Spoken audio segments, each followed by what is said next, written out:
everybody? It's Jim here from Drink a Beer and Play a Game. Welcome to the Power Hour Podcast, episode 275. Thank you for joining us tonight. Jimmy's doing the intro, which means Brian is sick. Brian has an addiction to bathhouses and licking the benches at bathhouses.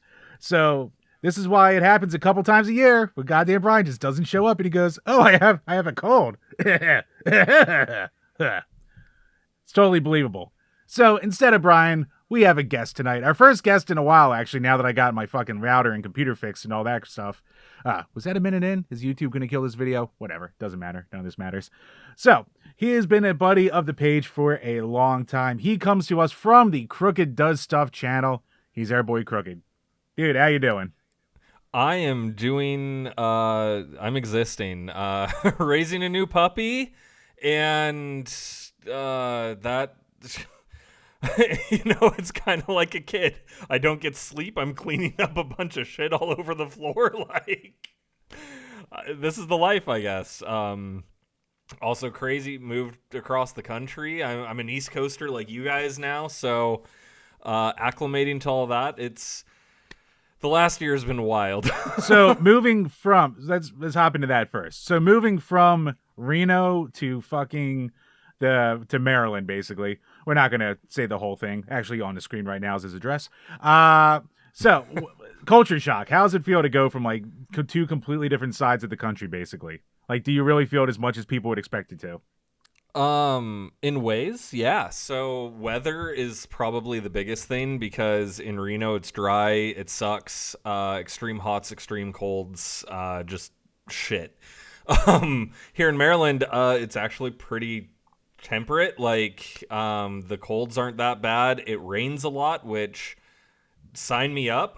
Everything is green when I walk in like grass. It feels like soft and squishy. It's not just hard dirt with like pointy grass in it. There's that. The people, and this is going to be controversial, I know. People on the East Coast are way nicer than people on the West Coast. Really? Like, everyone I've met has been super friendly. I know my neighbors. I lived in a condo for 10 years, and like my neighbors would see me and I'd be like, "Hi, neighbor," and they'd be like, "Fuck off." So over here it's like, "Hi, neighbor." It's like, "Oh, hi, how you doing? Do you need anything? We're gonna help you out." And it's like, whoa. We just met and you're already offering to help me. What is this? So yeah, East Coast is wild. It's cheaper too than the West Coast is. Like, in general, everything here is cheaper. I thought it would be crazy, but yeah, I love it. Fichu loves it. It's been an absolute blast so far. We're just about 6 months into living here, and it's been great. I'm really excited to like be able to go to conventions and stuff here, and like actually go to MagFest, hang out with you guys and everyone else I've known on Twitter for ages. So yeah, super exciting. MagFest is a hell of a time, and yeah, I mean, you're gonna be a friggin' hop and a skip to that. So it isn't the like 3.5, 4 hour drive that it is for us to get there, but God, is it worth it. But actually, speaking of MagFest, speaking of Twitter, speaking of content creation, Krooked, before we go into anything else, where can everybody find you? Yeah, so over on YouTube, Krooked Does Stuff. I have a series called Unscripted. I've been taking a break from it just because I've been buying a house, moving, getting a puppy, doing a bunch of stuff, but that is coming back in the next week, maybe 2 weeks at most. Have a ton of stuff coming up because I have every console that you can imagine that I have games for that I'm just ready to give 1 through 10 ratings on. Other than that, I'm going to be getting back into streaming on Twitch because my schedule is normalizing, so you'll be able to find me at twitch.tv/crookeddoesstuff, where I was playing a lot of Final Fantasy 14, but now, I don't know, probably like a roguelike. Go through that. Maybe something else. I don't know. I play everything, so Marvel Snap has been something that I've streamed a few times. That's a fun time, so yeah, and you can also find me on Twitter, because I refuse to call it the other name, at Krooked Does Stuff with 1 F, because they won't allow me to have 2. They dropped one of my Fs. Bastards. What? You mean XD Everything app? It doesn't have room for that? Nope, no room for a second F. Just one. F in the chat. That's where it went. My F went to the chat. That's where it goes. The eternal F in chat. So yeah, you've been in the game almost as long as I have. Like you're coming up on your 10 years of doing YouTube and Twitch and all that bull crap. So, I mean, you like you said, you play a little bit of everything. And they always kind of say that like being a variety streamer is like probably the worst thing you can do when it comes to trying doing everything. Facts. Facts, huh? Think that hits home? Because it's weird because it's just like I don't know how like I dunk on like streamers a lot because it's just like the high end ones, they get lazy, but they've almost earned their way there in a lot of ways. Where it's just like I see like other buddies of mine, like say G to the Next Level, who was trying to be a variety streamer, but his Twitch didn't really start like being steady growth until he just like focused on the Sega Genesis. So I was like, man, I'd really love to play this, but I guess I'm a Genesis streamer now. It's that kind of deal. So it's definitely its like own little weird ecosystem. It is, and it's super weird because most people just play one game, and I did for a long time. I just played Apex Legends forever, and I can't play games like that. Granted, I say that, and I have 1,000 hours in Final Fantasy 14, but that's an MMO. It's a little bit different, But I can't sit down and play one game for 2 to 4 hours a day, every single day, 7 days a week, 365 days a year. I can't do it. There's so many games out there, and there's so much to do, and it always takes me back to the same adage that I heard when I had first started streaming of come for the game, stay for the streamer. So that's why I try to focus on, having a fun time, doing a bunch of voices, interacting with chat. That's huge. And just having a fun time with that. But yeah, being a variety streamer basically means you're never going to get any views whatsoever. It's kind of like about 8-9 years ago on YouTube. If you weren't playing the latest, greatest game the day it comes out, good luck getting views. So it's kind of that on Twitch all the time. Oh, God, it's still that way on YouTube, I think. That's fair. Or if you keep doing a podcast 4 years after the COVID boom. Oh, boy. Or if you do retro reviews. Oh, my God. My series Unscripted, I'm not going to bullshit. I put no effort into it. I literally I pick a game, I sit down, I play it for like 10 minutes, and I just talk about what I think of the game. And bananas numbers. Absolutely bananas. I have videos that have like over 1,000 views for like Donald Duck's going quackers. Who the hell cares about that game? Apparently a lot of people. But some of it's just so stupid. And I appreciate the love. I really, really do. But it is so strange how I've had all these different things I've put so much time and effort into. And then it's like, no, I'm just going to sit and bullshit about a game for 10 minutes and tell you what I think and if it's worth playing or not. And bananas numbers and tons of subscribers. And I'm like, what the hell? This doesn't make sense. So do you like get the hate your way? Because I know there's a big thing online. It's like, oh, how can you call it a review if you only played it for X amount of time or if you didn't beat it? No, I don't. And I think it's because of the way that I approach it. So again, I said I only play for about 10 minutes. And the reason why is if you're playing a game, and I'm sure anyone who goes back to the rental days can agree with this. If you're playing a game in the first like 10, 15 minutes, you're either going to be having a good time or you're going to be like, I don't want to play this anymore. I made a bad decision in renting this. So 10 minutes can give you a lot. And I focus on three things. I focus on the controls, the sound, and what it looks like graphically. And I try to take it from a modern perspective of, even though it may have been good at the time, is it good today? Like if someone who had never played that game today picks it up, would they enjoy it? I try to put nostalgia aside. I'll start out a lot of videos by letting people know, hey, I loved this game as a kid, but would someone else love it today? Some of my favorite games I've given really low ratings to. Some of the games I've absolutely hated, I found a new love for. So it's a lot of fun in that regard. So you're 200 episodes into 201, I believe, in Unscripted. I think so. What were the worst? What was the best? Star Wars. When I started Unscripted, I did a whole month of Star Wars games, and collectively, Star Wars games are terrible. There are some really, really good games in there, but oh my god, Star Wars games are so bad before the modern era. It had a golden age. It had N64 through the PS2, like that whole run. All that were It did. almost all bangers. But Yeah. before that, Oh my god, the NES games are like Empire Strikes Back on the NES is one of the worst games I've ever played in my entire life. It is so bad. And then recently, thanks to the Hibiki TMD, I played Pit Fighter. I did it on the Super Nintendo before the Genesis.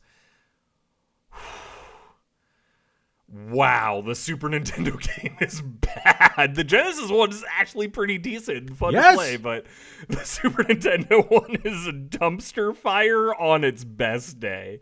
Absolutely terrible. In terms of like best games, there are games that get that reputation for a reason. Chrono Trigger's up there. The Metroid Prime remaster that came out for the Switch is up there because it took a game that was outdated because of its controls. Because a lot of people, I mentioned it in my video, but I played the one on the GameCube and it's basically unplayable today because of the controls. Then I played it on the Wii, and when motion controls are better than just controller controls, there's a problem. And then they added dual analog support, and yes, it did drop the difficulty significantly, but it's basically a perfect game now. I can't think of anything that I didn't like about it. So stuff like that. One that kind of threw me for a loop because I've never been a huge fan of beat 'em ups, but I did give it a 10 was Maximum Carnage for the Super Nintendo. 10. The game is hard. Don't get me wrong, but it's rewarding in a lot of ways, and it really doesn't have much wrong with it. It's just hard. And having played it and Streets of Rage 4 and all the other games, I was like, this is good. And I think it's actually more fair, and this is going to get me hate, but I think it's more fair than Streets of Rage 1 and possibly more fair than Streets of Rage 2. 2? What? Your Maximum Carnage is more fair than Streets of Rage 2. Yeah, and I think that... What? I think that people don't give it a fair enough shot. The only other person I've seen play it recently was the Hibiki TMD, where he got stuck on the second stage. But it's honestly a little bit of resource hoarding because you don't want to use the special like summons of things. But it's a pretty fair game, and it's honestly one of the first beat 'em ups that I've beaten. But it was really fun. It's one of them where give it another try on the Super Nintendo, not on the Genesis. The Genesis one is a bit worse, but the music, the music will keep you coming back on the Super NES one. Yeah, love. Yeah, I mean, I have one of their posters around here somewhere from when I played with them. But like, what do you call it? I actually got Manspeaker to sign my copy of Maximum Carnage on the Genesis.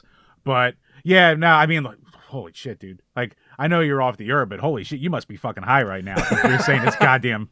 I mean, I'm not going to say it's terrible. I know people who actually absolutely bash Maximum Carnage too. I mean, separation anxiety really deserves separation it, anxiety is trash. We can acknowledge that one. Yeah, like presentation-wise, fucking Maximum Carnage is goddamn awesome. But I fucking hate beat-em-ups where, like, the first common enemy you hit, you have to punch him, like, 30 times to finally kill him. As soon as I hit that, I'm just like, all right, my patience is already gone here. The other thing that's kind of weird is it's kind of like Mega Man X4, where everyone wants to go play as Venom, but it's not always best to play as Venom. Sometimes it's better to play as Spidey, and that can affect it a lot, too. But... it is a really, really solid game, and I think people are a bit harder on it than they need to be because it's fun. It really, really is. Granted, it's not Streets of Rage 4, but it's really, really good still. God, I do love me my Street. All right, so ongoing argument we've had on the page: Shredder's Revenge or Streets of Rage 4? What do you think's better? That's really tough because I love both. I have to give it to Shredder's Revenge solely because I was able to beat Shredder's Revenge. Streets of Rage 4, I got to the point where you go into the building and you're like attacked by swarms of baddies, and that was it. I got murked so hard. I was like, I'm done, man. I can't do this.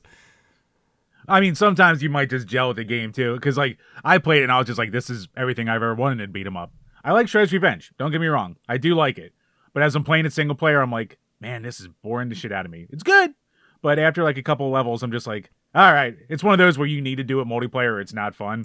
So or like, oh, go ahead. Sorry. it's like Turtles in Time, right? It's a really fun game, but it's not super difficult. Anyone can pick up Turtles in Time and have a good time with it. Anyone can pick up Shredder's Revenge, have a good time with it. Whereas the Streets of Rage games in general are kind of like the Souls games of beat 'em ups. They're very unforgiving, very difficult in a lot of ways, but it's really rewarding when you get through it. So I'm not saying that it is a Souls game, because I know that people are going to be like, that's not... No. It's a higher tier of difficulty for people who are very experienced in beat 'em ups. Joe Schmo isn't picking up Streets of Rage and beating it in their first try. It's going to take them a while. That's true. TMNT games, they are going to beat them probably on their first try. Oh yeah, especially everything in that whole veil since Turtles in Time. Great games, don't get me wrong, but no, I can go with you there on that one. And you've been doing a little bit of voice acting work lately too, haven't you? Yeah, over on Fiverr. Pretty cheap rates, I think. It's $5 for 250 words, which is a lot. You whore. And yeah, I've done voiceover work for a radio station, a couple YouTube channels.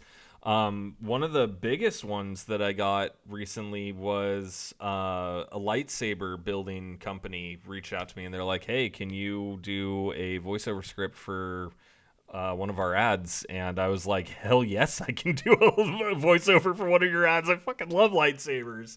And yeah, it's been really awesome. It's weird though, because it goes in waves. So like, I'll go a month without anyone contacting me, then I'll get like 6 orders back to back, and I'm like, oh my god, this is a lot. Then it'll go another month without anything, but it's been cool. I'd love to have like a steady thing. I've had a few offers, but they were a little shady, and I was just like, I don't know if I want to do this. Like one of them, they said, hey, can you do a 24-hour turnaround time for any of them? And I'm like, how much are you paying me for a 24-hour turnaround time? Because if we're doing like one script a week and you want a 24-hour turnaround time, sure. If we're doing 7 scripts 7 days a week, you have to pay me like actual rates, not the $5 for 250 words. What, my $5 isn't good enough for you? It's a lot. Because I'm self-editing, self-mastering, like everything's all me. So that and working a 9 to 5 and everything else, I could have done it. I wouldn't have had free time, so it wasn't worth it to me. Now that definitely makes sense. But speaking of free time and in and out of all the content creation that you do, what have you been playing? What has Krooked been up to? Persona 3 Reload and Final Fantasy 14. That's pretty much all I've been playing for a while. Persona 3 Reload, going for the platinum, just so I can kind of cross it off my list and be good, and then move back to Persona 5 Royal. So what is that, like 2,000 hours to do that shit? So Persona 3's remake is 80 to 100 hours for the platinum, which is pretty reasonable, honestly. Persona 5 Royal, 200 plus. Yeah, but I have 1,000 hours into Final Fantasy 14, so I guess it's not that much. But Final Fantasy 14 is a little bit different because I get to play with like a group of friends. It's basically how I socialize, because I don't know anyone in Maryland, and by the time I'm off work, everywhere's closed. So I'm like, hey, I'll just hang out with my friends on a MMO and call it a day. Makes sense. And I thought you recently picked up a little bit more recent of a game as well. I did. As of Friday, actually, I picked up a PS5 game that's catching some flack for no reason, really, because it's the best Mario like I've played since Mario Odyssey. Oh, we'll be getting to that. So yes. So you were saying so far, Astrobot is living up to the hype, huh? I love it. I will definitely go over why, but yeah, I really enjoy it. It's good.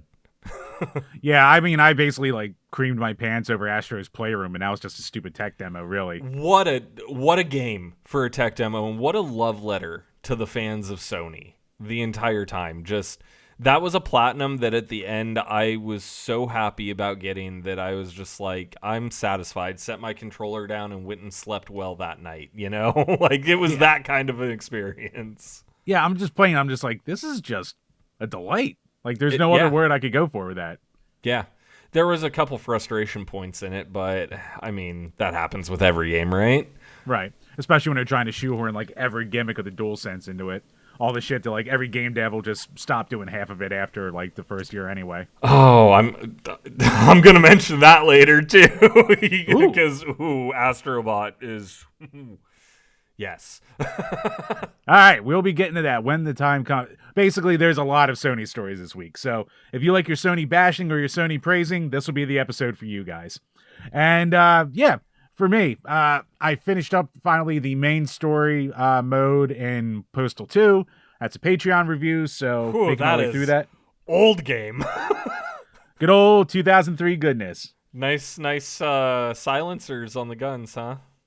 Meow. Oh, yeah, meow, meow, meow, meow. Yeah, so I've been kind of teasing. So I'm not saying a lot yet because we have to do a formal review of it. So I'm finally done that, and yeah, I have to do the weekend expansion too. So I'm starting to work on that now, which really kind of changes up the formula immediately. Which I just went, thank God, because I mean, Postal 2, you do the same stuff every day, it just gets harder, basically. And I'm sure that game aged perfectly well into the modern era. Perfect social commentary. That's what I gotta say. I mean, just remaster it and release it as is. It'll be fine. Oh, yeah. It won't have a single issue. No one will complain about it. It will be well-loved and well-received by all. They just need to time it out right. We just need to bomb like another love landmark, and then after that, people will be like, oh, this is the game for me. It's perfect.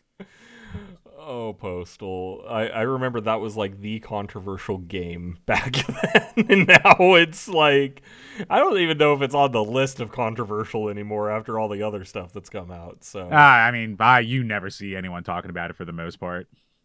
Yeah, but I mean, 21 years, so. Exactly. What are you going to do? But yeah, in between that, still, my poop breaks are taken up by Slay the Spire. You want to talk about game addictions? I'm like 170 hours into that on the mobile phone version.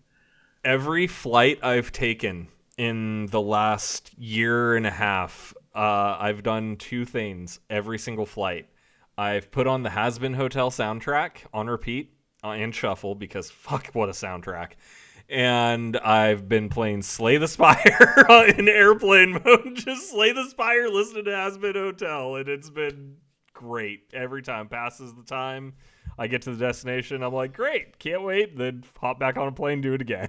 The game it just took over. I haven't had a game take over like this, and I couldn't even tell you how long. It's almost a life ruiner. It's ridiculous. That and Vampire Survivors are just, they'll take time. And yes, they will make sure that you put in the time to enjoy it because you're gonna enjoy them.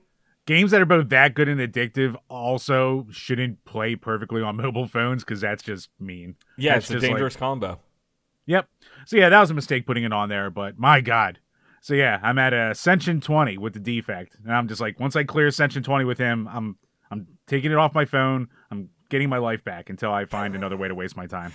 Maybe I'll put Balatro. Is that how I say it? Balatro? I have no idea. Oh God, don't tell me there's another game like it. It's another game like it. Only this one uses like actual playing cards. But like, it's like deck building with actual playing cards. I haven't really looked into it yet, but I heard that and I was like, fuck. All right, I'll give it a go. Yeah, I saw some like first person Slay the Spire recently. I think it's a VR game, and I was like, oh God, do I really need like more time going to this style of game? And yes, roguelikes are probably my favorite genre. So yeah, that's a genre I never played until like the last like 3 years or so. So it's really been like that, shmups and Metroidvanias that like I've really just like have my interest right now among Metroidvanias and roguelikes. That's golden because it's. I mentioned earlier I don't like playing games for hours and hours and hours, but honestly, most roguelikes, I can do that because each run is just a little bit different enough so that I don't have to play the same game twice. Yep. They're genius that way. And It's dirty. Hades 2 comes out this year. Oh, I can't wait. I cannot wait for Hades 2. I'm avoiding early access because I'm like, no, I want the full experience. Oh yeah, no, don't cuck yourself with any pre-built bullshit. Fuck that. No, wait for it and make it right. I mean, I didn't play it until after maybe a year after it was out, and I was just like, oh my god, where has this been all my life? Yeah, what a perfect game. Like, that is another perfect game. Hades could not have been any better than it was. And then they made a sequel. So, hey, now where's my Hollow Knight? Yeah, right? So next year, Hades and Slay the Spire are getting sequels. So, oh my god, Slay the Spire doesn't need a sequel. I don't need to drop that much time in it. Well, too fucking bad. Look, at least you don't have, a kid you're going to wind up ignoring like I am. Because Daddy's going to have priorities here, really. Yeah, Slay the Spire clearly takes priorities over your child. Yeah. Hey, Daddy, look, I'm rating. That's nice, dear. Ooh. Just to hand her the original Slay the Spire, you can play the second one, and yeah, when you beat that, you can get on my level. No. I keep all that away from her. If I can do one thing to do a good job as a parent, to make sure she's as little like me as possible. That's all I can ask from this world. So you make her play text-based games that have a bunch of story. Just read, goddammit. Oh God! No, I learned how to read Roman numerals because of Final Fantasy. You know what? I wonder how many people that actually happened. A lot, I'm sure. Wow, that's actually a really good point. But yeah, besides that, I have a new game that I just dick around with while the episodes render, and I've been playing Truxton on the Genesis because that's one of those I've had in the collection forever. I've been getting into shoot 'em ups. I try to beat one or two a year because I'm very bad at the genre, and Truxton's not an easy one. The Genesis version's luckily the easiest version, but yeah, I'm playing on easy and it's still kicking my ass by level 3, and it's only 5 levels, so it's one of those ones I'm going to do a slow burn on, and I'm not going to kill myself to try and beat that, luckily. Shmups are a wild thing. I never got into them really until I played Ikaruga on an arcade. So not even on the Dreamcast, on arcade. I played Ikaruga, and I was like, wow, I really like this. And then I started getting into them more. But yeah, I don't play the genre often enough. Unscripted has caused me to play a lot more of them, but that's been a wild ride because the difference between a good shmup and a great shmup is vast, and the difference between a bad shmup and a great shmup is, oh boy, there are some awful ones out there, and there are some that are just like, I suck at this, I'm dying left and right, but fuck is this fun. Yeah, actually, earlier today you tagged me in a video on Twitter where a guy's basically getting kicked in the balls by a girl just wearing nothing but fishnets and those giant oversized red boots. Yeah. And that's me with fucking shoot 'em ups. I'm terrible at them. They're painful. They hurt. And I keep coming back for more, and I love them. And I come during. There's two types of masochistic gamers, those who play shmups and those who play Soulsborne games. Yeah, true. I put my 20 hours into Elden Ring, and I was like, I'll come back to this eventually, and it's been like a year and a half since I touched it. So I platinum Demon Souls and Bloodborne, and I haven't even touched Elden Ring. So yeah, I'm like, I'll wait for it to go on sale, and I just am like, it's been out for how many years? When was the last Horizon Zero Dawn release? Yeah, right. Krooked can do all his game. Horizon's one of his favorite genres, and it's also the most unfortunate game series in the world. And yeah, he's worst timing. It just gets its pee-pee spanked by just the biggest games of all time every single time. They're phenomenal games, open world adventure games. They're the best of the best, and they always release against this huge franchise that's gonna just stomp it. And it's like, well, yeah, it's always just they come out a week before either Breath of the Wild or Elden Ring. And then after a week, they're like, hey, I'm still playing this. It's good. It's great. And everyone just pat you on the head. It's like, that's nice. That's nice, honey. Yeah. Oh, that's nice. Homer just ignoring Lisa. Yeah. I mean, yeah, essentially, collectively. Every time you just sit there for a month straight being an abused child, just but guys, I'm playing a game too. It's really good. or it's that meme of the guy that's in the group and it's just like, Gives the thumbs up and Yep. That's even better. Oh, Elden Ring. I'm playing Horizon Forbidden West. Yeah. Hey, you have fun with that Lego game. That's actually the only Horizon game that I have zero interest in because Lego games are, if you played one, you've played them all. Yeah. That horse got beaten to death 15 years ago and it's still going. I mean, they make their money. Although the Lego Skywalker Saga was really, really fun, but again, you've played like the difference between Lego Batman and the Skywalker Saga and Indiana Jones and all, they're all the same game, just different setting. Different coat of paint. Yeah. Yep. So let's move on to the booze. I know you're not much of a booze hound, but are you doing anything tonight? Probably like a black cherry Faygo. I mean, it does sound delicious. Don't get me wrong. Honestly, it is. I've never had it before because on the West Coast, getting Faygo is impossible. We have a local store here that carries it, and yeah, it's clean. It's not overly sweet. Has a nice cherry flavor. I dig it. There you go. I'm keeping it simple myself. I just have a couple Coors Lights I'm going through tonight. The last couple episodes, I've been drinking basically the same beers to try and get through my backlog, and it's just like I just want to relax. A beer backlog to go with your gaming backlog? Dude, I have a fucking problem, dude. I just can't stop having things pile up in my house. I'm surrounded by old plastic here, and I'm surrounded by ever aging glass and aluminum in my fridge in the basement. So. If it helps at all, I'm surrounded by cardboard because I've had to move things. I bought a couch that came in 8 separate boxes, and I had a 7-foot high pile of cardboard that I'm throwing away slowly at a time because only so much will fit in my garbage bin every week, and I'm like, come on, I don't want this. Oh, that's one of the most unsung parts of moving is like trying to get rid of all your boxes and containers and crap like that. Like, we went hard on buying just, like, tubs from Walmart, those huge plastic tubs. So now my attic is just filled with, like, 20 tubs I'll never probably use for the next... until I move again, which, if I ever move again, I'll probably kill myself before doing that, because it's goddamn awful. I've moved 4 times in the last year. All right, you are high. Speaking of goddamn masochists, screw you fucking Soulsborne players. Yeah. You don't even know. Moving is the Soulsborne of real life.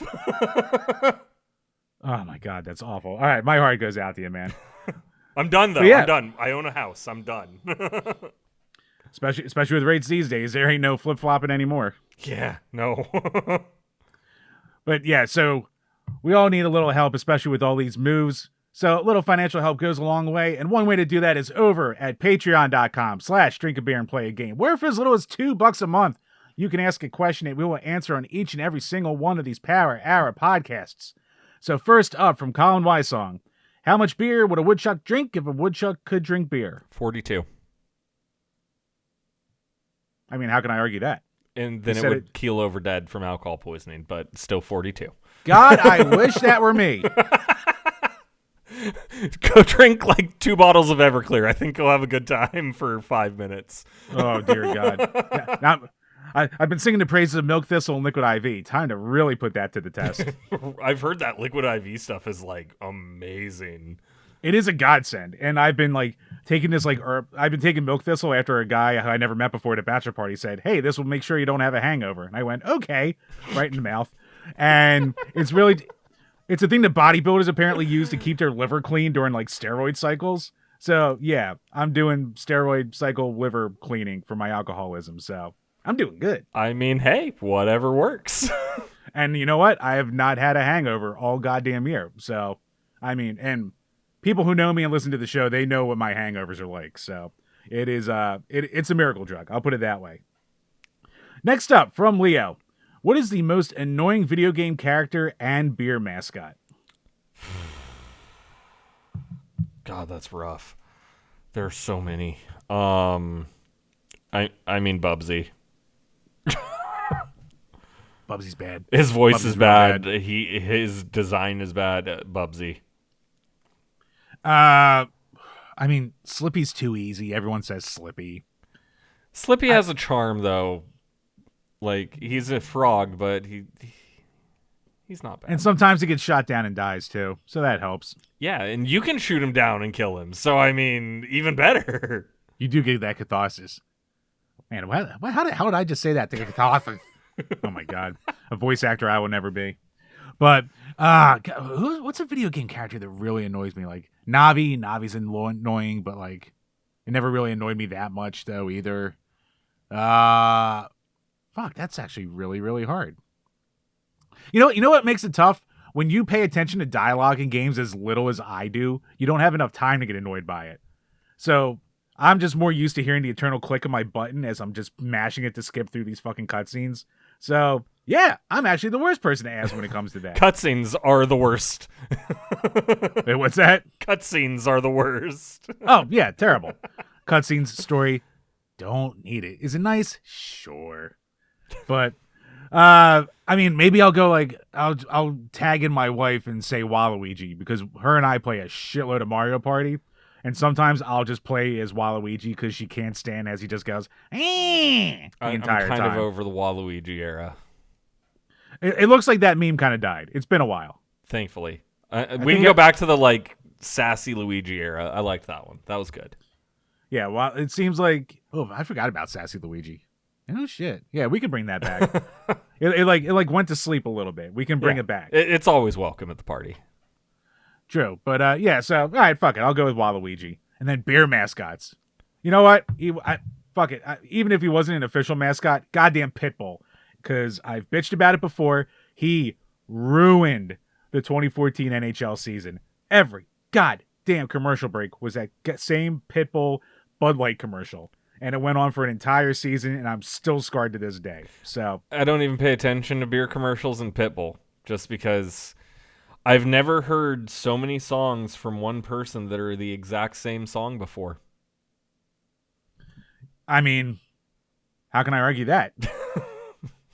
I mean, every song is literally the same. It's like Pitbull, every song's the same. Flow Rida, every song's the same. Breaking Benjamin, every song's the same. That's right, fuck you, Brian. I know you're listening. Eat my ass. So at least Breaking Benjamin is good for being the same song every time. A different tempo. All I want, one song, a different tempo. So I know this is totally out of left field, but I have to say, Seether recently came out with a new CD, and oh my god, what a return to form. I have listened to like 3 songs off of it, and every one is just fucking great. Oh, really? All right. I'll have to check that out. Like, they had this era where they kind of did what Papa Roach did, and they turned into like this Hawaiian rock band. It was really weird, and then something was like, oh yeah, listen to Seether's new song, and I'm like, yeah, sure, I'll give it. Holy shit, this is like Remedy era Seether. Fuck yeah. Huh. Wow. All right. I'll give that a go. It'll tickle the old nostalgic itch. Right. But, yeah. And any of like the actual, like, I've loved every like actual beer mascot though. So like, I can't think of one I don't like. I don't know if it's a mascot, but I think we can all acknowledge that the best beer kind of mascot was Real Men of Genius.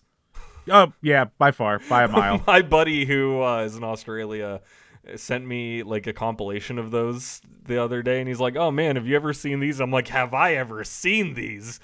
That's a generation. Like, that was like really the last good peak. Either that or Keith Stone. They were kind of around the same time, but the mid-2000s were just killing it with the beer commercials, and then it all just Man of Genius.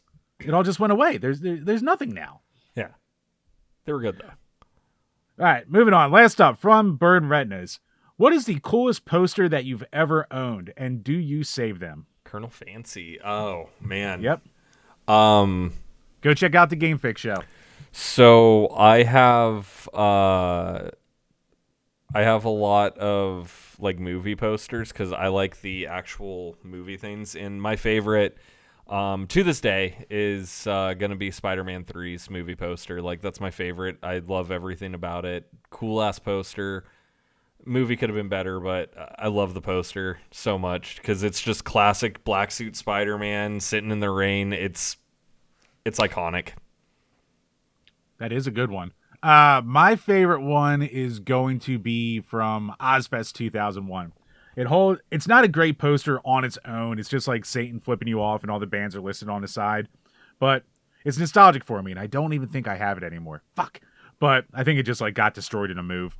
But one, because I traded my last $9 for that poster instead of getting a water, and Ozfest happened on like a 110-degree day. So yeah, I had heat stroke by the end of that goddamn show. So that But you got a poster. I got a poster out of it. It was perfect. And then I could use that poster to scar my 80-some-year-old grandmother who was staying with us for like a couple weeks, like, years and years ago. And she is a hardcore, like, Catholic to the bone, gave all of her money to the church when she died, all that kind of deal. And she stayed in my room and I stayed in my brother's room, totally forgetting I had this Satan flipping you off poster in her room. And she's like, Jimmy, what the? Just losing her mind over that. So Good. rest in peace, Granny. Damn, Krooked, way to shit on my dead grandmother. Holy shit. Vicious. Oh, I can't fucking wait for you to bring up some dead relative. Oh, I'm going to shove that right up your ass. My mom? Yeah, fuck that whore. I'm going to do that later. I'm going to dig her bones up. I mean, if you want, that's quite the trip over to Reno. I mean, and you'd have to go to Reno. Ugh. Oh, God. Ugh. Yeah. Yeah, you know what? Never mind. You know what? Touche. Turnabout's fair play there.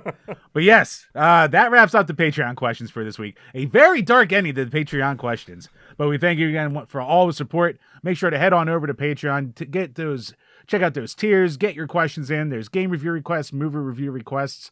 And yeah, head on over to iTunes, Spotify, or YouTube, wherever you are listening to this podcast. Leave some likes, leave some comments. Subscribe if you haven't yet. Anything you can do will help the page. So really appreciate everybody.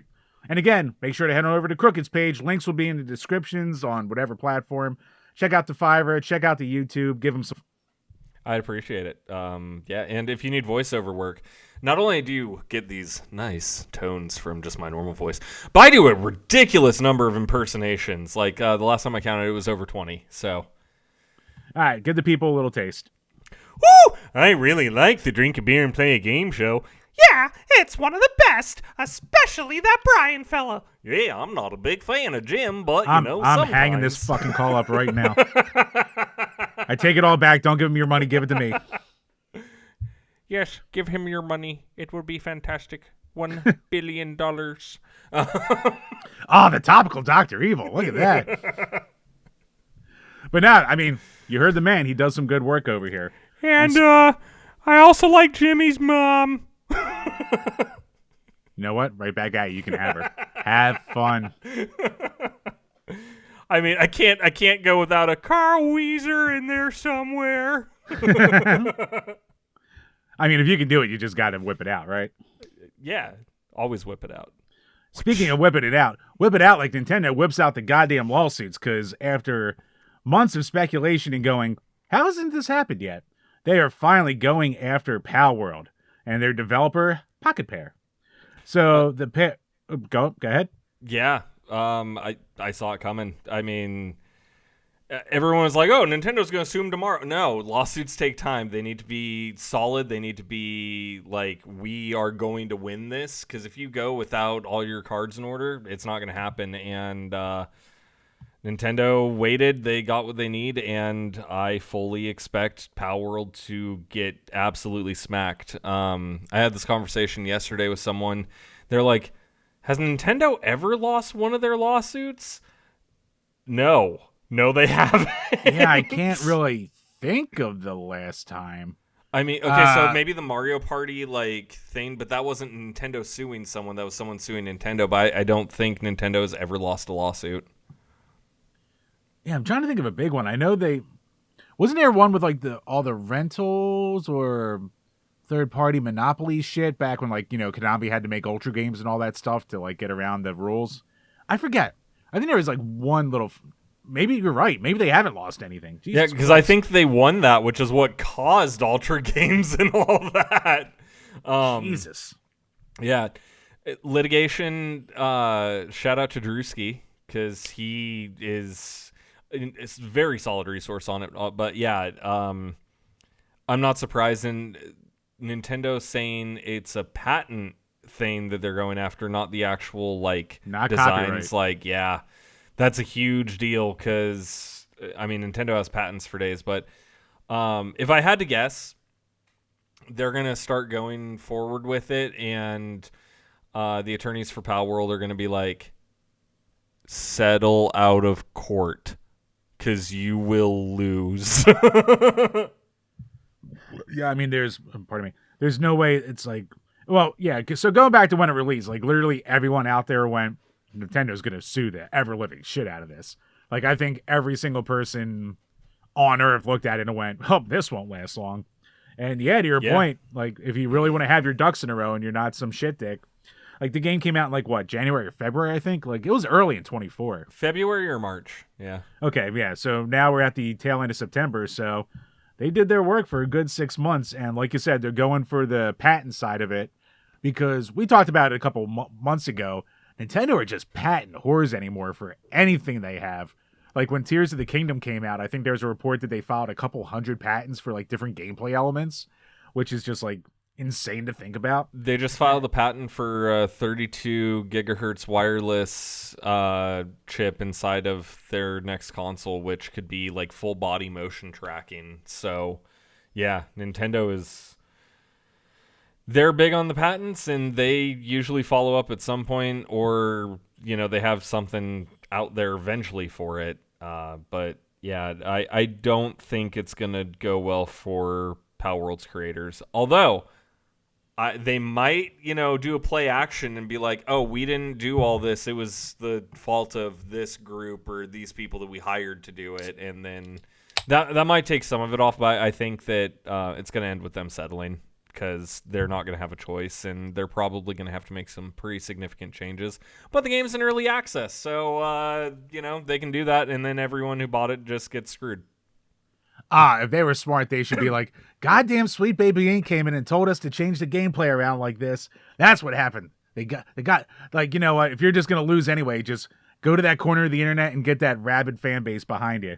You don't even have to believe it. You'll just have money thrown at you for the dumbest shit. It'll be perfect. Yeah, I don't think any fan base competes with the Nintendo fan base, though. That is true. They will sell Jesus you the Christ. same damn thing 30 times, and those Nintendo fans will buy it up. And I say that as someone who owns every Nintendo console and a Virtual Boy. You can show me a person who knows a girl on Twitter without a Zelda tattoo, and I'll show you a liar because they don't exist. We both know someone with a Zelda tattoo. She's an amazingly nice person. Oh, I know. We know multiple girls with that. Fair. Yeah. No, look, I'm still right about that. But they are great people. I'm not saying anything about their personalities. But yeah, so David Hansel, an intellectual property and digital media lawyer with Hansel Henson, told Video Games Chronicle that Nintendo would need a smoking gun for any copyright case to be successful. It's down to them to absolutely prove copying, not merely taking influence. It's got to be obvious copying. You look at one picture and you look at the other alongside of it. The industry would have come to an end years ago if you weren't allowed to take influence. So shortly after release, the Pokemon company broke its silence on the situation, statement that it was investigating whether Palworld infringed on its IP rights. And then Shuntaro Furukawa later commented on the issue during a financial briefing, saying, "We will take appropriate action to those infringing intellectual property rights." And yeah, there we go. They must have something in the chamber because you don't just go after something like this. There's exact models of Palworld creatures that are literally one-to-one with Pokemon with like some added appendages. And if you remove them, it is a Pokemon. So again, I'm not surprised. It's something that we all saw coming. I think they might have waited for it to die down so they could actually make some money off of it too, But yeah, Nintendo is shutting that down 100%. Yeah, I would be surprised if it... I mean, like you said, it's going to be a settlement out of court because, like, they're not going to outmoney Nintendo. It's impossible for them. Like, even if they could be 100% right and have all the evidence in the world, and you still can't outmoney Nintendo, and you're still just going to have to settle at best. I'm calling it now. They're going to settle out of court. The terms aren't going to be discussed, and the next thing you're going to see after that is that Palworld is announced for the Switch, and Nintendo's going to be taking profits from every single copy of Palworld sold. That would not shock me. That would not be surprising at all. Palworld never had a physical release, did it? Not yet, but it's also still early access. Oh shit, that's right. Yeah, it's not even a real game yet, or fully, I should say. Oh, I can't try and hop on that like I did my copy of Concord for preservation, of course. I didn't even buy it. I was like, I'm all good. I knew that was gonna be bad, dude. But I saw so the scalping market for that's going crazy right now, and I actually saw a copy in Walmart today, and I was like, oh shit, I can just flip the shit out of this. I already have my copy for the collection. And I tried to buy it, and they were just like, "Oh, something's weird with this." They kept trying to ring it up, and they're like, "Is there something you're not telling me about this? It's not working." And I was like, just like trying to be coy and be like, "Well, they shut it down, but I don't know what else is going on." But it already had that, like, from Sony, do not sell kind of bullshit on it.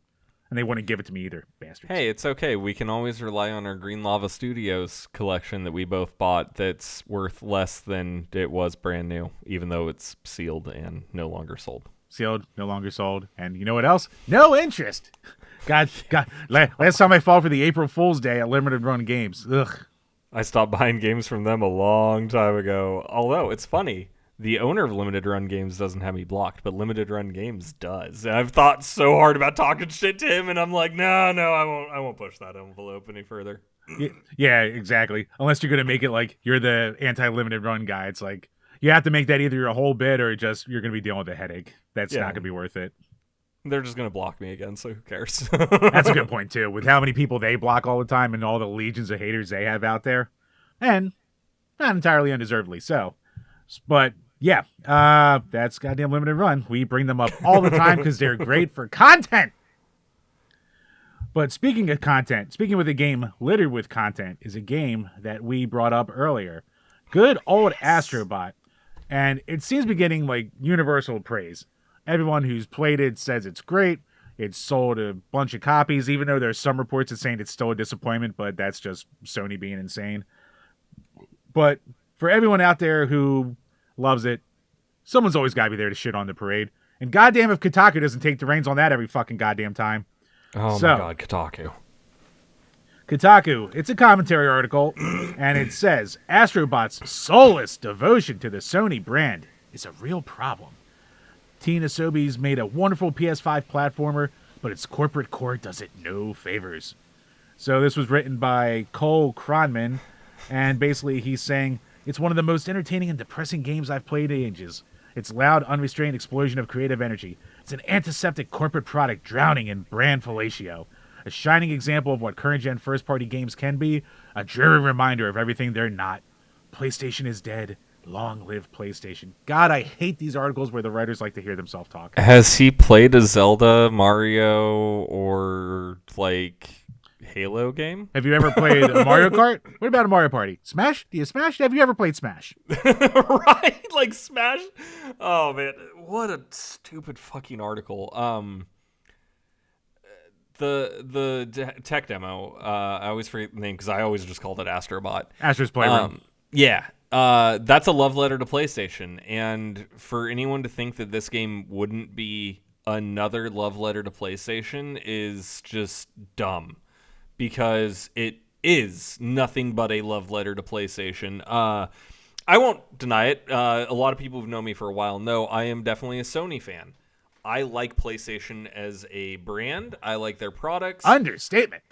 I think a lot of their more recent decisions are really fucking stupid. Like the PS5 Pro is dumb beyond words.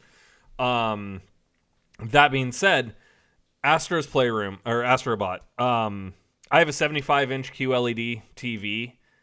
Oh my god. That game is one of the best I've ever looked at. It is so pretty. And it does a platformer modern day the way that it should, where you're not worrying about lives and continues and stuff. If you die, you just go to the last checkpoint. So it's very friendly to everyone who plays. But it's so good. And that review is like, oh, it's so corporate. There are things in there where, like, I'm having fun because every world has so many named Astrobot characters, and I've ran into so many that have brought back great nostalgic memories of these PlayStation games that I've been playing for 30 years that are just so cool. And there's some where I see it and I'm just like, that's a little weird. That wasn't... I wouldn't associate that with PlayStation, but I understand why it's here, kind of thing. And it's really cool in that way. And if you didn't play like old school things, you might not have the same effect. It might just come off as a normal platformer, but there's so much in it that is if you're a fan of PlayStation, or if you've ever been a fan of PlayStation, you're going to play it and get major nostalgia and just go, wow, maybe it's time to revisit some of these old games because of this game, which I think that's what its goal is. It's to give you a fun time that you can play through and go through that, and then afterwards maybe go pick up a game that you haven't touched in a while that you have some core memories of. It's so good. And like, so even he does say that the game is good.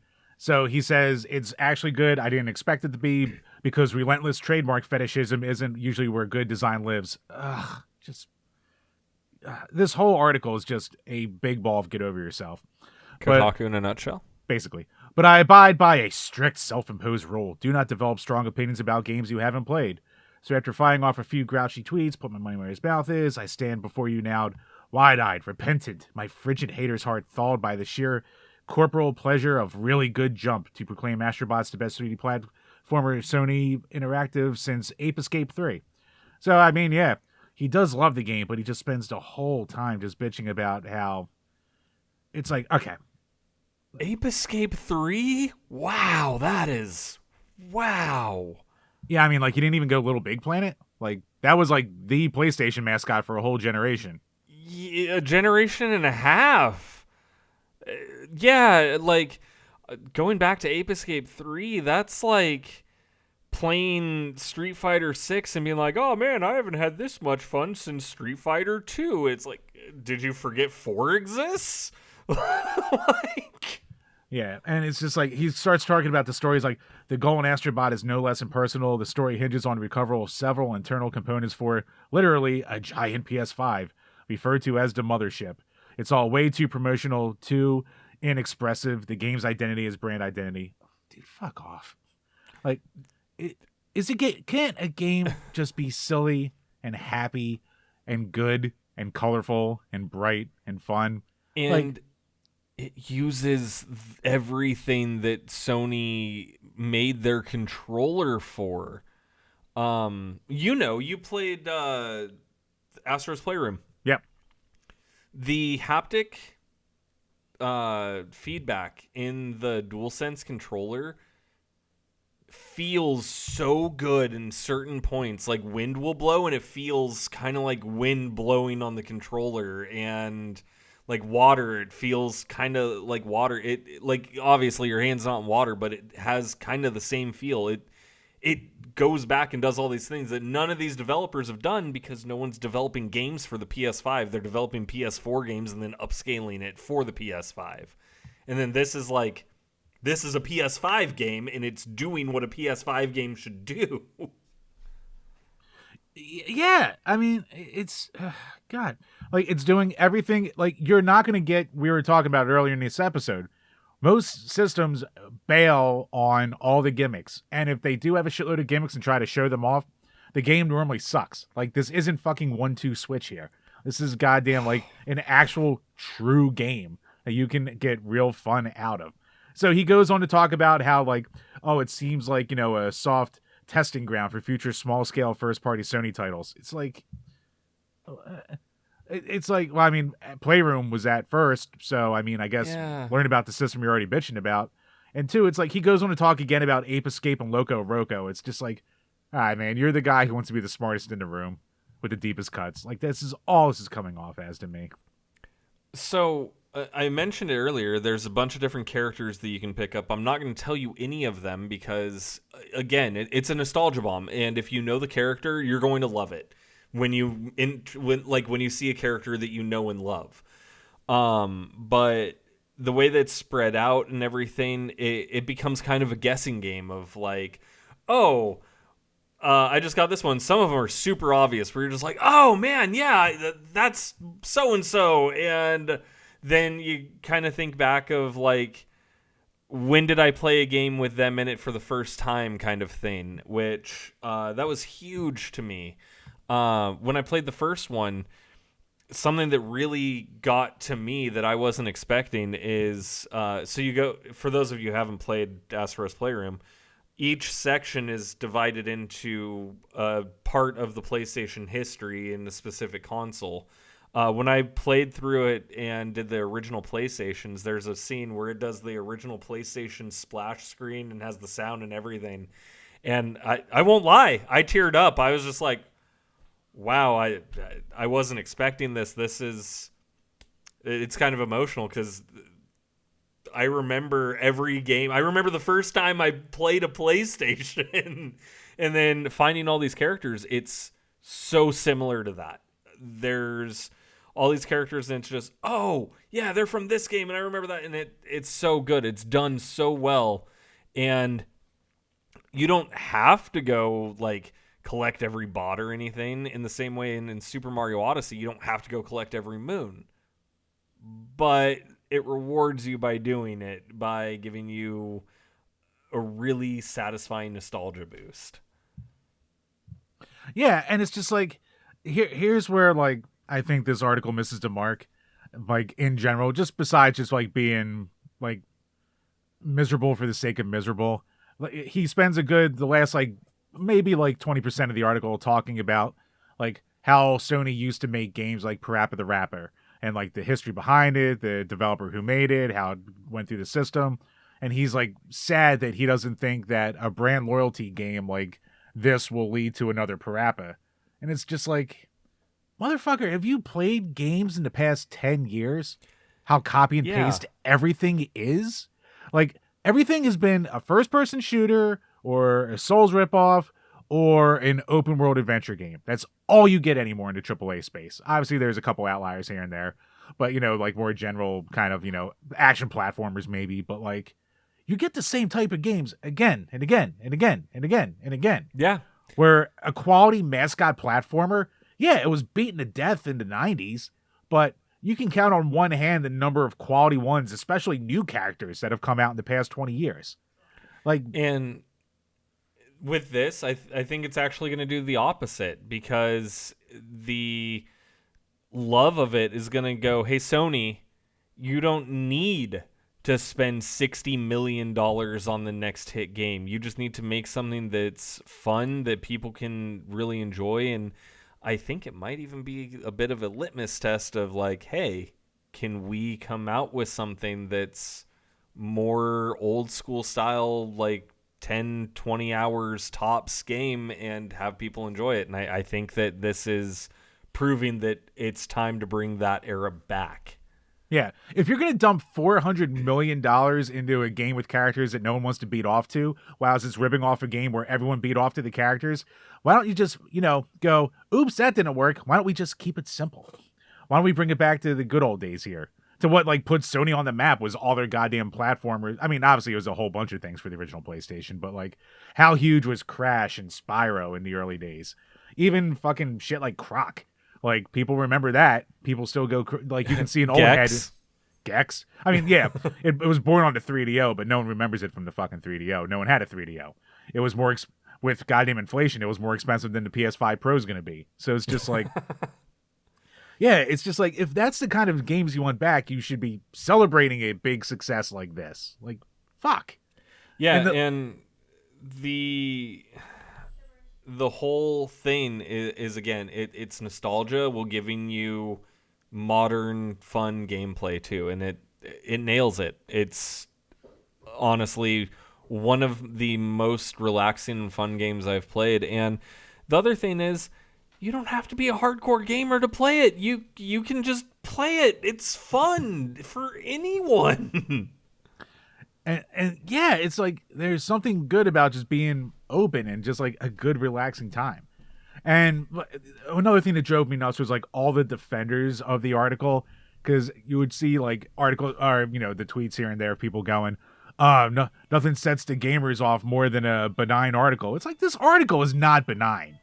You just already have it in your head that the gamers are the problem. The gamers are always terrible. And, you know, they're just being hateful towards this Kotaku writer. And it's like, no, this Kotaku writer just sucks dick. That's all it comes down to. Yeah, I was talking to Fichu about it yesterday. And he's probably bad at it. All teeth. I imagine this guy's all teeth. Fair. He's probably the one that like can't get up like a ledge because he's not double jumping.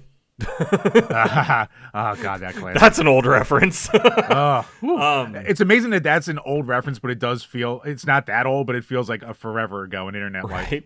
But I was talking to Fichu about it, and I mean, Nintendo has identity. They have a few identities.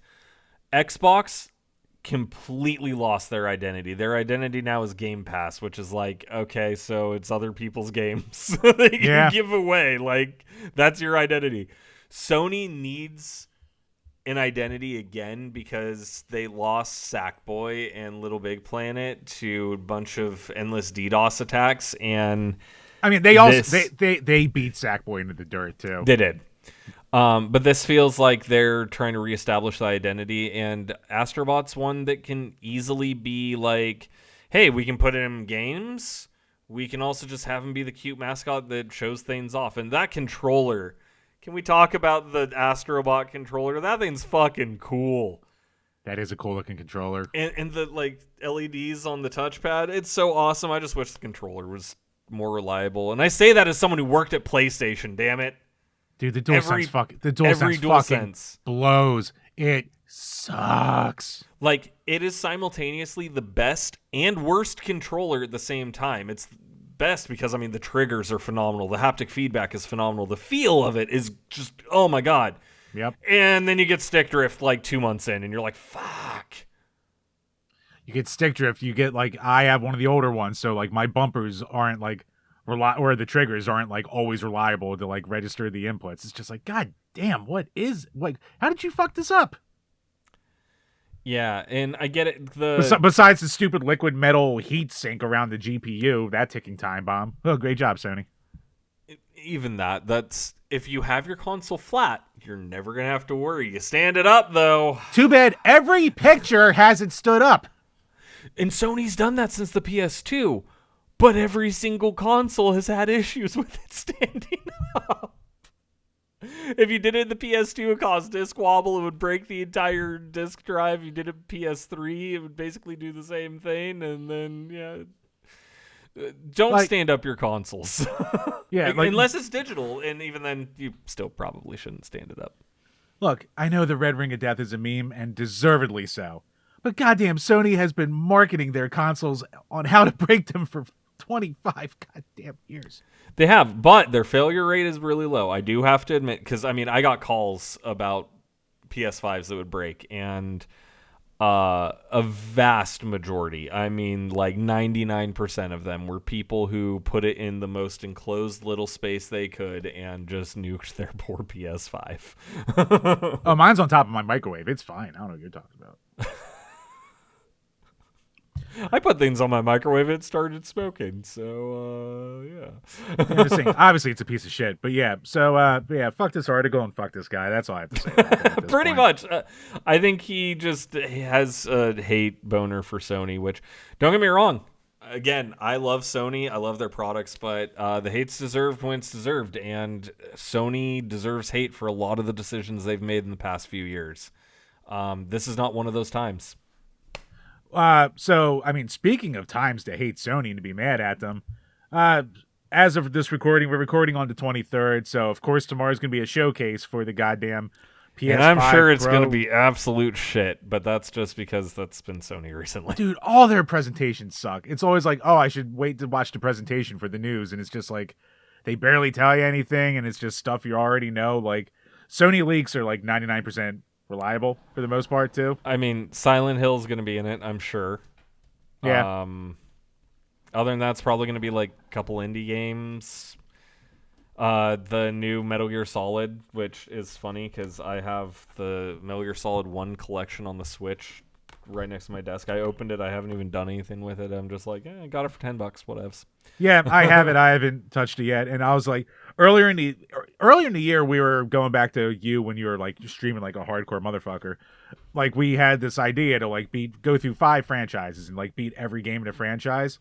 And I started doing it with like 2 or 3, and I just got burnt out by like the second game of each. And I was like, all right, this gimmick's dead. I can't fucking do it. I don't have the attention span for it. I tried. I went through Mega Man 1 through 7, got to 8, and that was it. I was like, I'm done. I don't want to do this anymore because Mega Man 8 is really, really bad. Not all of it. It has a lot of good parts, but oh my god, there's this point where it's like, jump, jump, slide, slide, jump, side, jump, side. And it's like, oh my god. And if there's any input delay on your controller, you're dead. That's it. It sucks. Like, I was learning to actually like Bionic Commando as a series, because like I was just like, oh, no one ever talks about it after the first one, really. But like Game Boy games, pretty goddamn good. The Game Boy Color game that almost no one knows about, it's actually pretty damn good. And at the same time I was doing that, I was trying to go through Rocket Knight, and I got the Sparkster on the Genesis, and I was like, yep, I'm done here. This game's a hot steaming pile of shit. I can't stand it. So it's one of those ones that no matter how many times I tried to like plow through, I was like, I'm just hating gaming more and more. So yeah, that's when I quit.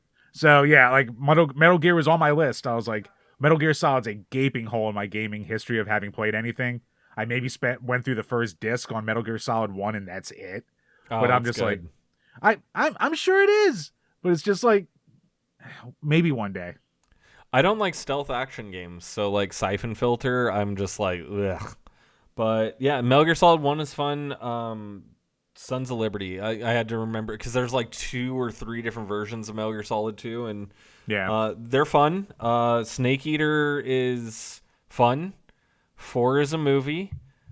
5 would have been a really good time if Konami didn't pull their bullshit, and then Hideo Kojima was like, I'm going to make this mission based and put my name at the end of every mission so I can get the recognition I deserve. And I understand why he did it. Don't get me wrong.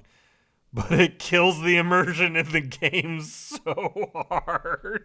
I was gonna say, is 5 like actually real? 5 had a weird like cycle on the internet, because it's like, it seems like it's doing what BioShock Infinite did, where when it came out, like everyone seemed to love it. It got like super high review scores across the board, and for like a good year or two, everyone said it's like this amazing game. And then by like year 3 or 4 after, everyone's like, oh, this actually sucked. It had some parts that I really liked. It had some parts that I didn't. I never beat it because I just couldn't get into it, because it's like, go rescue these hostages. Mission complete. Game brought to you by Hideo Kojima. And I'm like, and then I saw what Kojima can do with modern hardware and everything with Death Stranding, and oh my god, what a game.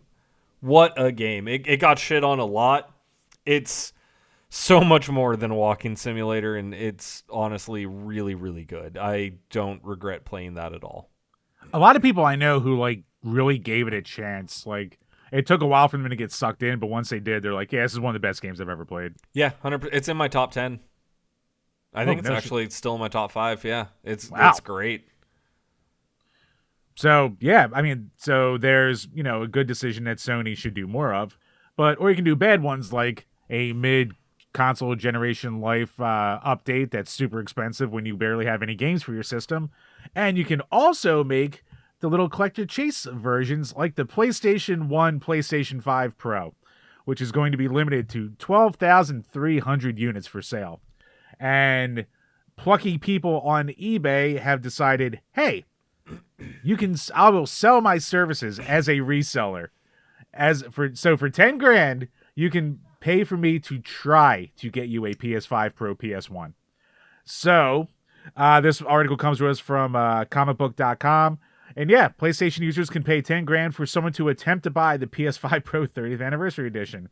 There is a seller on eBay out there who is, you know, selling the services, like I was saying. It got shut down by eBay pretty fast because, like, you can't try and sell something that isn't existing yet. But yeah, that's already just showing the level that people are going to be going to on the scalping market for this thing. Like, you thought a PS5 normally was hard to find, but you know, a throwback exclusive like this, good luck, people. I love the look. I really do. I love the look of the controller. I have the 20th edition PS4 controller, and I love it to death. Or the 20th anniversary PS4 controller, and I love it to death.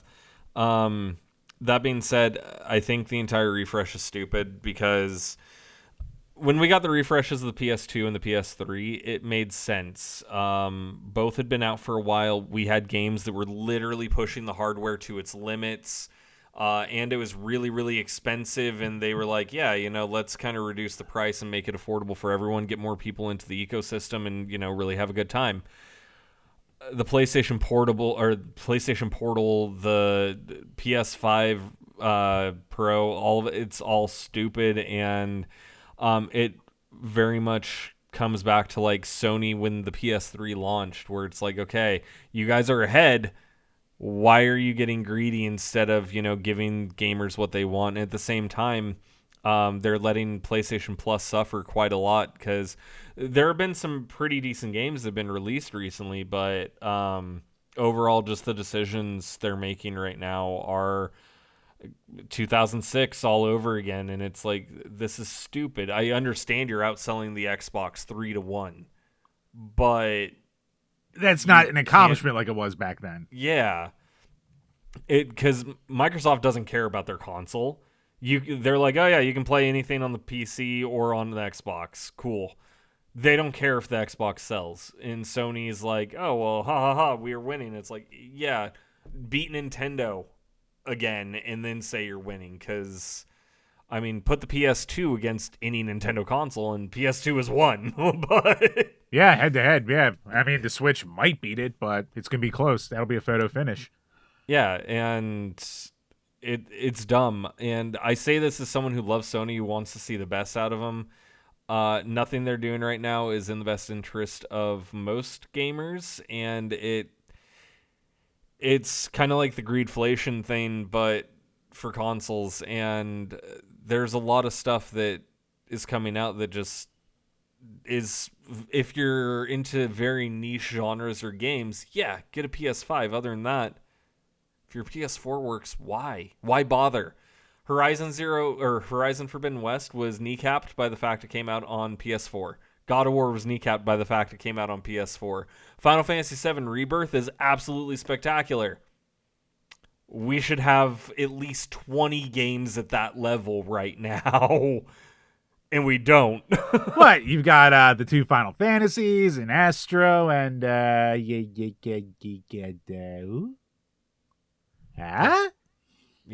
It's... Returnal. Oh, God. I love roguelikes, and I hate that game. Oh, and Demon Souls. Don't forget that. The remake of the PS3 game.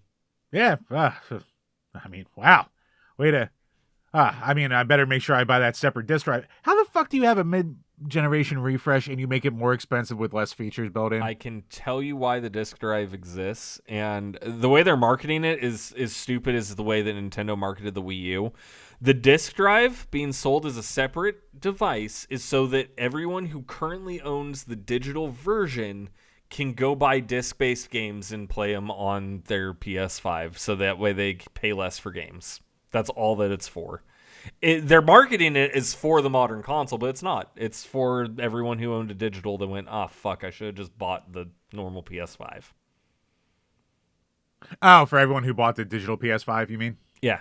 Because if you look at it that way, yeah, makes sense. Because why would I want to buy any game on the PlayStation Store when I can buy the disc drive and get the game for half the price in like 3 months? Any reseller. Yeah.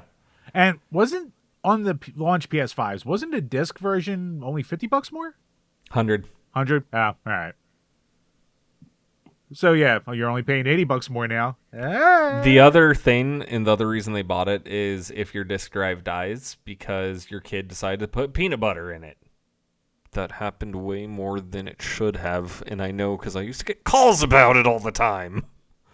All right, let's hit on that for a second. So yeah, anyone trying to get the PS1, PS5 Pro, good luck to you. So yeah, good luck. That ain't gonna happen. Yeah, no, it's gonna be all resellers and giveaways. But when you were working at the call center, give me like 3 of the most memorable calls you had working there as someone who was doing like tech support for Joe Everyman, who, as we all know, most people are dumb. So my favorite one is the guy who called me. So some pretext for everyone.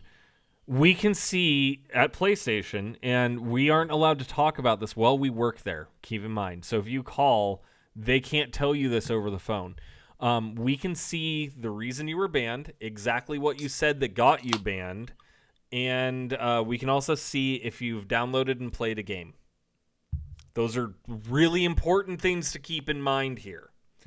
So, I got this call, and I worked there when Battlefield 2042 came out. And if anyone who remembers that game, it fucking bombed. It came out and everyone went, ugh, this fucking sucks. So I had a guy call in, and he's like, yeah, so I wanted to get a refund on Battlefield 2042. PlayStation policy is if you haven't downloaded the game, which, by the way, if you have automatic downloads turned on the second you buy a game from the marketplace, you can't refund the game. Just an FYI. Yep. So he's like, yeah, I wanted to refund Battlefield 2042. And I'm like, okay, yeah, I can go ahead and take a look and see if you're eligible. And he's like, yeah, I haven't played it or anything. I just saw the reviews, and it looks terrible, so I'm just trying to get it refunded. And I'm like, okay. Would you mind if I place you on hold for a couple minutes while I go ahead and see if I can get that refunded for you? And he's like, yeah, sure, no problem. So I take a look at his play history. He had 160 hours into this fucking game. He had like 40% of the trophies unlocked. Like, dude had been playing it since launch. I could see the exact time he started playing the game all the way up till that moment. And I'm like, I'm going to keep it on hold for another minute and a half. Then I'm going to come back and say no. And I did. And he was like, oh, but I haven't played it or anything. And mind you, I cannot tell him that I can see that he's played it. Right. And I'm just like, hey, yeah, sorry, it's not eligible for a refund. And he eventually got off the phone, and I think he kind of got the hint of we can tell that.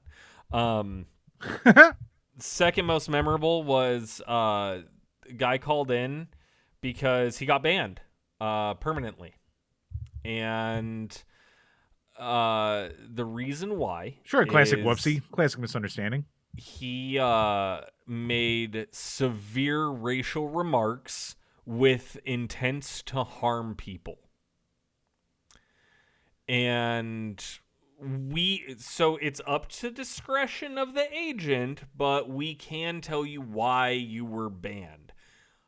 Some agents are really fucking stupid and will read exactly what they said. That's an instant termination. You'll be fired on the spot if it has anything that's offensive. I did not say why. I mean, I told him why. I was like, yeah, so I'm taking a look here, and... old N-word Krooked at it again over the phone with the customer. The reason that you were banned is due to extreme racial remarks and threats. And the guy was like, well, that's bullshit, because, you know, he said things first, and how could I just not reply back to him? Like, I wasn't just going to let him talk shit to me and not respond. Like, I have to respond. And I was like... well, that's why you're banned. And he was like, well, you're not going to do anything to his account. I mean, he's still there. And I was just like, did you report him for what he said? Well, no, because the reports don't do anything. Oh, well, you know, we take every report very seriously. And if it's reported and it's found to be against Sony's terms of service, then we will take appropriate action. And, yeah, he hung up on me after that. Quick thing before I get to my number 3. If you report someone on Sony and they did indeed break a rule, they will get banned. It's that simple. You won't be told that they're banned, but they will. I've gotten plenty of calls about it. They will ban anyone. That report button does work, and it is very effective. If you're in a party chat with your friends and they report you for fun as a joke, you're going to get banned. So keep that in mind. I would highly recommend if you're playing on PlayStation or Xbox, because they have the same rules, do not make any offensive comments towards anyone. If you think you're going to, just mute yourself and cuss yourself out, because it's not worth your account. And speaking of not worth your account, third one, and this is the one that everyone has heard a million times. A mom called me. Her kid spent $2,600 buying V-Bucks in Fortnite.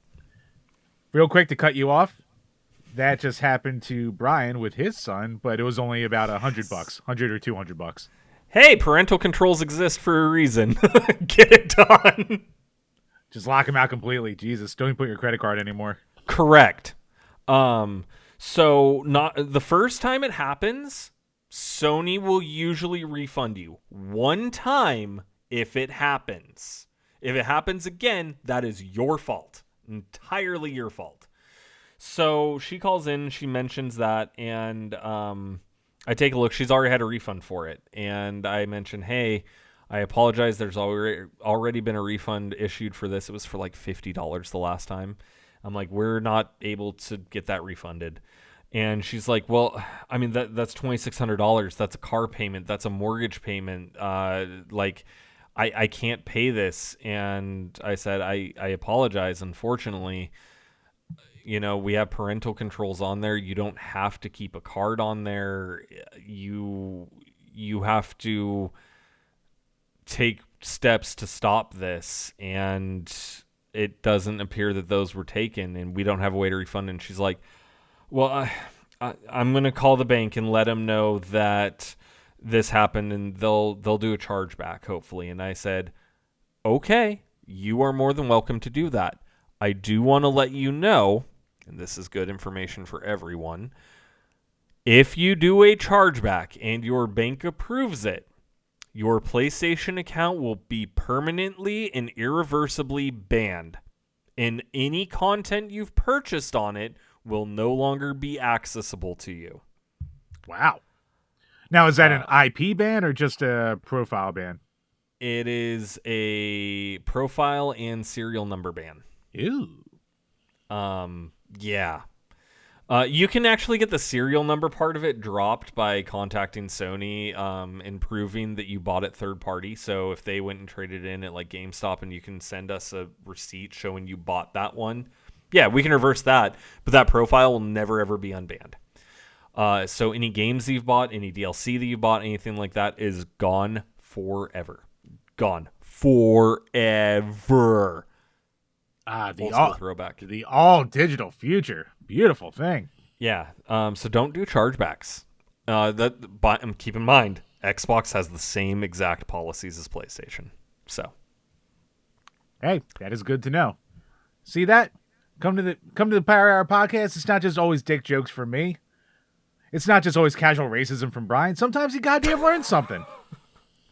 Yeah, and real talk. If you ever have like anything that you need done, and this is to anyone listening, if you ever need anything like tech-wise with your PlayStation, hit me up on Twitter. I'd love to help. I don't want you to have to wait 4 hours to talk to a rep at PlayStation. Like, just ask me. I can fix pretty much anything going on with it. So just let me know. Yes, and on that note, links once again are below to his YouTube and to his Twitter. So make sure you hit him up over there. And Krooked, my man, thank you so much for hopping onto this episode. One more time, get those plugs out there. Let people know where they can find you. Yeah, first off, thank you for having me. It's only been 10 years. Oh, I've only known you for like 6, 7. When was Team Laser Mouse? Fuck. What was that? I think that might have been like the first podcast I ever did, as you can tell by my dryer going on in the background during that recording. 2016? So, okay, 8 years. But was it that far? No shit. Yeah, oh my God. God, we're old and ancient now. We are. But, yes, so YouTube, I believe my link actually works. YouTube.com/Krooked Krooked with a K. Twitch.tv/Krooked Fiverr, I don't even know what my name is on Fiverr. So if you search, it has my like actual name. So there's that too. DM it to me. I'll throw it in the links. Yeah. But yeah. And then twitter.com/Krooked with 1 F. And no, it's x.com/Elon's number 1. Teehee. God damn it, Jim. On that note, good night, everybody.